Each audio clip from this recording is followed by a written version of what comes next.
Nos preguntamos si la iglesia primitiva, la que inicia allí donde el Espíritu Santo viene a integrar a todos aquellos judíos, al pueblo real de Dios, al pueblo espiritual, al que serían añadidos luego los gentiles y formarían una sola comunidad, comprendería esa iglesia la intención de Jesús de que hicieran contraste, que hicieran diferencia. ¿Continuó esa herencia la iglesia? Se entendió que frente al paganismo como pueblo santo, la iglesia debe diferenciarse de la sociedad pagana. La iglesia es la comunidad que hace diferencia en el mundo. Si no hay un impacto de la iglesia en la sociedad, si no se, la iglesia no entra al mundo, como Jesús dijo, como sal, como luz, entonces la iglesia pierde el sentido de la conversión al mundo y se convierte simplemente en una especie de secta que se aísla de las realidades, de las necesidades, del dolor que debe ser atendido por la iglesia en el mundo. En Efesios capítulo 5, versículo 8, se percibe una estructura muy clara. Dice el apóstol, en otro tiempo fuisteis tinieblas, mas ahora sois luz en el Señor. Vivid como hijos de luz. Esta sal y luz en la tierra es expresada con detalle en diferentes escritos del apóstol Pablo. Era una intención que retumbaba, que se resaltaba, que se subrayaba, que se ponía entre comillas en todas sus cartas. Esta sal. Primera Timoteo 3:6 dice, antes nosotros también éramos necios, no obedecíamos, estábamos perdidos, éramos esclavos de toda clase de placeres y deseos, éramos malvados y envidiosos. Los demás nos odiaban y nosotros a ellos, pero Dios nuestro Salvador mostró su bondad y su amor por la humanidad. Él nos salvó gracias a su misericordia, no por algo bueno que hubiéramos hecho. Nos salvó lavándonos, dándonos una vida nueva. Nos renovó por medio del poder del Espíritu Santo. Dios derramó en abundancia el Espíritu sobre nosotros por medio de Jesucristo nuestro Salvador. Y hay más para leer. Es que este tema era un tema definitivo dentro de la práctica de la doctrina. Cuando usted lee las cartas del apóstol Pablo, en los inicios de las cartas hay unas observaciones de corrección, hay observaciones para enseñar un poco más de doctrina siempre, y justo al final de las cartas hay una parte práctica. ¿Qué vamos a hacer con el conocimiento? ¿Qué vamos a hacer con esta revelación? Y en la práctica no es más que la convivencia en medio de la vida, en medio de la iglesia, en medio de la sociedad.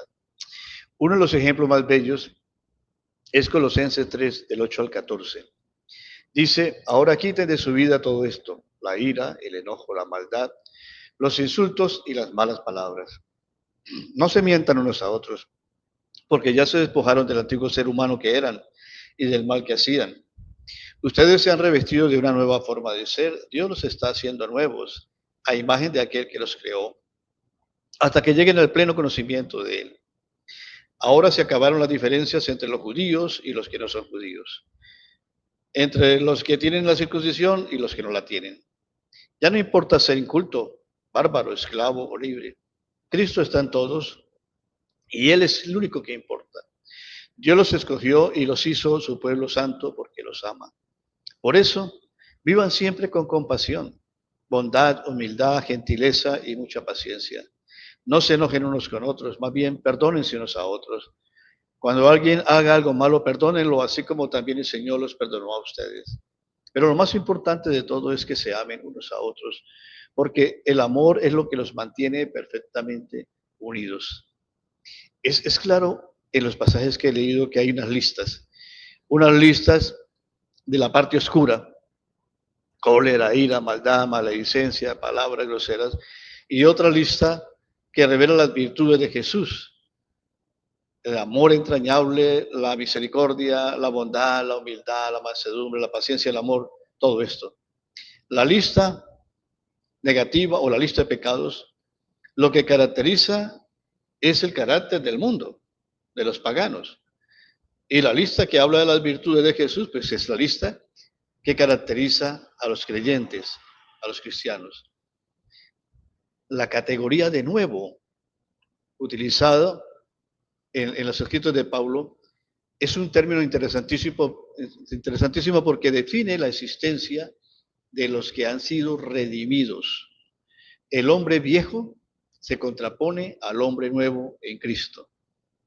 La entrada de lo radicalmente nuevo en un mundo viejo y caduco es una de las ideas predilectas del Espíritu Santo con respecto a la nueva creación. Y esto permite ver con toda nitidez que la iglesia del primer siglo podía distinguir con tanta precisión entre un tiempo, antes eran esto y ahora son esto. Dios ha traído el cambio esperado en Cristo, un cambio escatológico.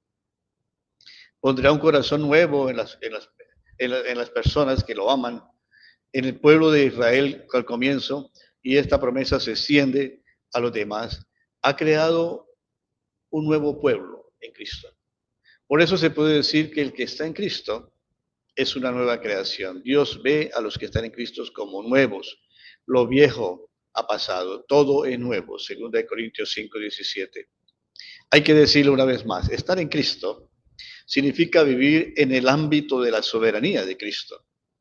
Y ese ámbito de la soberanía de Cristo es la iglesia, es la comunidad de Jesús.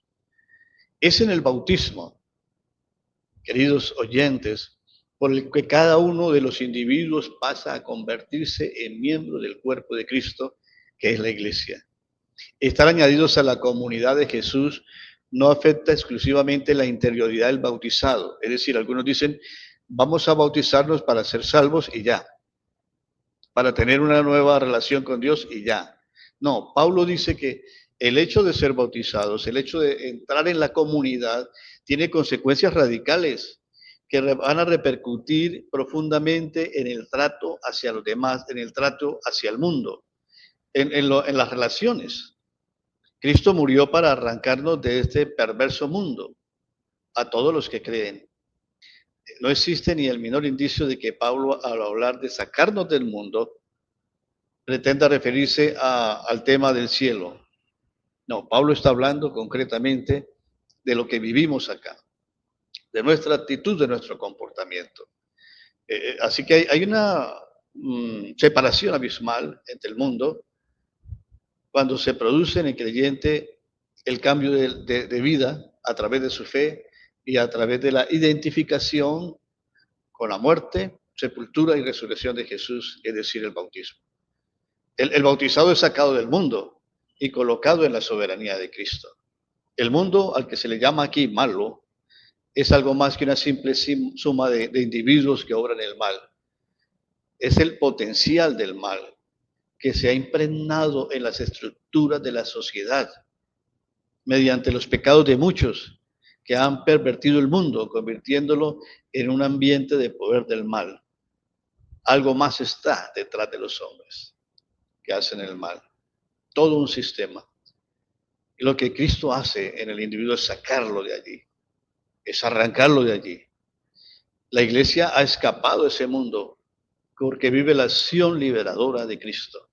Por eso Pablo dirá en Romanos 12:2, no se acomoden al mundo presente, transfórmese mediante la renovación de su mente. Y otros pasajes que tratan no solo de un cambio de postura o actitud interior, reitero, sino de una nueva motivación para vivir la vida. La renovación de la mente tiene que ver sobre todo con el cambio que ha llevado en una nueva creación en medio del mundo, allí donde la iglesia se extiende como lo que se llama la soberanía de Cristo, el reino de Dios. La iglesia ha sido separada, o mejor, santificada, que es una expresión similar, por la acción redentora de Cristo. Tiene que realizar esa separación en una vida adecuada. De lo contrario, la iglesia se va a asemejar al mundo y va a perder la sal, el sabor, y los hombres la van a pisotear. Así que recordemos también la llamada la oración sacerdotal, Juan 17, en donde Jesús expresa, como tú me has enviado al mundo, yo también los he enviado al mundo. Por ellos me santifico, me consagro a mí mismo, para que ellos también sean consagrados también en la verdad. Juan 17, 14 y 19. No son del mundo, como yo no soy del mundo. ¿Qué significa eso? Que Cristo ha entrado en la historia, él mismo ha introducido algo completamente nuevo en la sociedad humana. Algo que la sociedad por sí misma no puede ofrecer. A pesar de que las virtudes existen en medio de algunas pretensiones religiosas en el mundo, ninguna de ellas relaciona con Dios directamente. Podrían convertirse más que todo en temas éticos, pero no en una relación permanente y exclusiva con Dios que se devuelve en el trato con los semejantes. Amar a Dios y amar al otro, o amar al otro y amar a Dios. Es algo que no se puede separar, está allí intrínseco. Cristo es algo absolutamente distinto y nuevo. Es la verdad de Dios que se ha hecho carne y presente en el mundo. Allí donde se cree su palabra y se vive de esa verdad que hace nacer al hombre y a la mujer en una plenitud de vida, como promete Jesús, es allí donde el hombre y la mujer que están en la comunidad pueden realizar sus expectativas de liberación y sanidad interior, no solamente recuperar la identidad que se ha perdido, sino también ofrecerse a otros con las condiciones que se tengan. Estamos bendecidos, llamados, estamos rotos, pero así estamos llamados a compartirnos con los demás.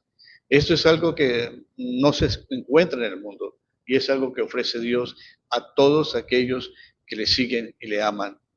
Así que Jesús pone de manifiesto la profunda distancia que existe entre el mundo y la comunidad de los discípulos. Es importante notar cómo la escritura va de un lado para otro, diciendo ustedes son santos, ustedes han sido escogidos, ustedes tienen que ser diferentes. Pedro dice, vosotros sois un linaje elegido, un sacerdocio real, una nación santa, un pueblo adquirido de Dios, para anunciar las alabanzas de aquel que os ha llamado de las tinieblas a su luz admirable. Este texto de Pedro es una realidad de la sombra que Dios le había hablado a Israel en Éxodo 19:6. Lo que no pudo Israel, ahora es concreto en la vida de la iglesia, de la comunidad. Pone de manifiesto, en primer lugar, que no se trata exclusivamente de un llamamiento en donde queremos sentirnos especiales y mejores que otros. No, es un llamamiento para bendecir la vida y para compartirla con otros. Soy Ricardo Martínez, les he hablado desde la ciudad de Bucaramanga. Gracias por compartir los temas, por atenderlos. Bueno, mientras pasa el día, estemos contentos en el Señor.